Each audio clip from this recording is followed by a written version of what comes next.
আজকের রেসিপি করলা ঝুড়ি ভাজা। আসুন দেখি কিভাবে করলা ঝুড়ি ভাজা রান্না করা হয়। সবথেকে প্রথমে করলা কি করে কাটবো সেটা আপনাদের দেখিয়ে দিই। তো এইভাবে করলার 3-4টে ভাগ করে নেবেন, তারপরে জিরি জিরি করে এইভাবে কেটে নেবেন। করলার অনেকই রেসিপি খেয়ে হবেন আপনারা, করলার ঝুড়ি ভাজার পদ্ধতিটা একটু আলাদা। এই হিসেবে বানিয়ে দেখবেন, নিশ্চয়ই ভালো লাগবে।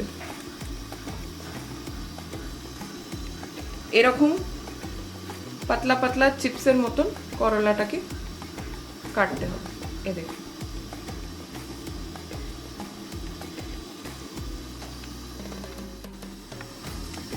এবার কি কি এতে মশলা দেবো সেটা দেখে নেব।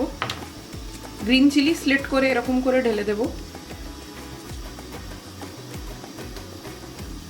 2 বা 3টে যেরকম আপনাদের ঝাল খেতে ইচ্ছে হয় সেই হিসেবে দিয়ে দেবে। লবণ 1 চামচ ভরে আমি লবণ দিলাম।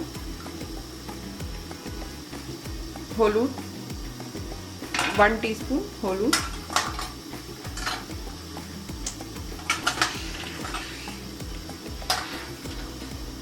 জিরে পাউডার 1 টিস্পুন, এটা ভুনা জিরা পাউডার হচ্ছে। তারপরে ধনে পাউডার 1 টিস্পুন, 1.5 টিস্পুন। করলার মতন আন্দাজ করে সেই হিসেবে দিতে পারা যায়।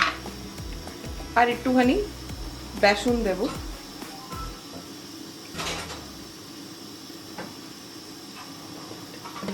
2 টেবিল স্পুন মতন এতে আমি বেসন দিলাম।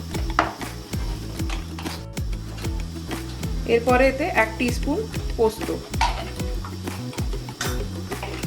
এগুলোকে দিয়ে ভালো করে মাখিয়ে নিয়ে কিছুক্ষণ করলাটাকে রেখে দিতে হবে।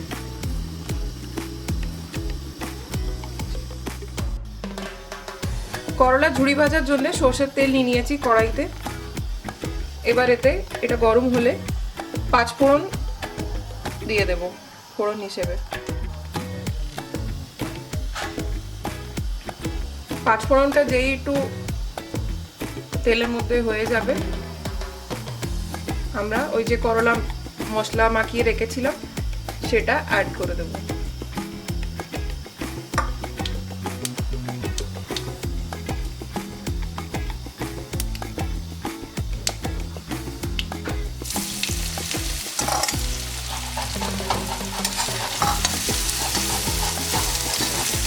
তেলের মধ্যে করলাটাকে ভালো করে নাড়াচাড়া করতে হবে, ধিমে আঁচে এটাকে ধীরে ধীরে করে ফ্রাই করতে হবে।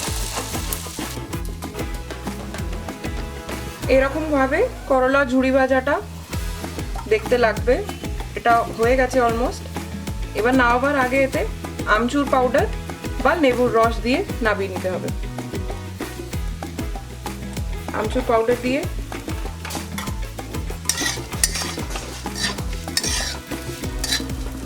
নাড়িয়ে নিয়ে ভালো করে, বাস এটা হয়ে গেছে অলমোস্ট। এ দেখুন, এরকম দেখতে লাগবে, লাল লাল বেশ ভালো করে ভেজে